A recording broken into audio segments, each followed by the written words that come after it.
ઉત્તર ડાંગ વન વિભાગની લવચાલી રેન્જના દહેર ગામે દીપડાના હુમલાની ગંભીર ઘટના સામે આવી છે। 26 જાન્યુઆરીની રાત્રે ધાર્મિક પ્રસંગમાંથી ઘરે પરત ફરી રહેલી 4 વર્ષની રિયા પર ઘરના દરવાજા પાસે દીપડાએ અચાનક હુમલો કર્યો હતો। પરિવારજનોએ હિંમતપૂર્વક બાળકીનો બચાવ કર્યો, પરંતુ તેણીને ગળાના ભાગે ગંભીર ઈજાઓ પહોંચી હતી। લોહી લુહાણ હાલતમાં બાળકીને તાત્કાલિક 108 મારફતે હોસ્પિટલ ખસેડવામાં આવી હતી। પ્રાથમિક સારવાર બાદ તેને આહવા અને ત્યારબાદ વલસાડ સિવિલ હોસ્પિટલમાં રિફર કરવામાં આવી, જ્યાં હાલ તે સારવાર હેઠળ છે અને હાલત નાજુક જણાવાઈ રહી છે। ઘટનાની જાણ થતાં વન વિભાગના અધિકારીઓ તાત્કાલિક સ્થળે પહોંચ્યા હતા। માનવભક્ષી દીપડાને પકડવા માટે પાંજરું ગોઠવવાની કાર્યવાહી શરૂ કરાઈ છે।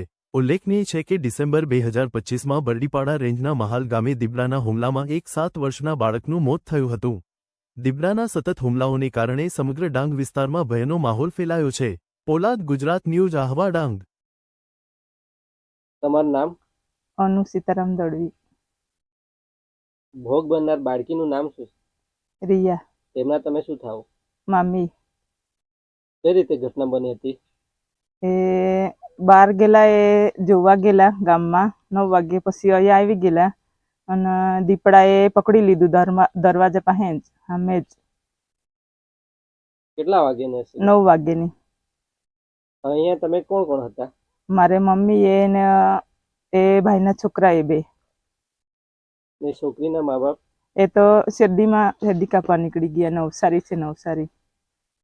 દરવાજા પાસે જ પકડેલો હતો? દરવાજા પાસે પેલો આ બાજુ ખીચતું હતું ને પેલું મારી મમ્મી એ પેલી બાજુ ખીચતી હતી। મેં દીપડાને જોઈ લીધું, પછી બબૂમ પાડીને પછી છોડી દીધેલા એરા।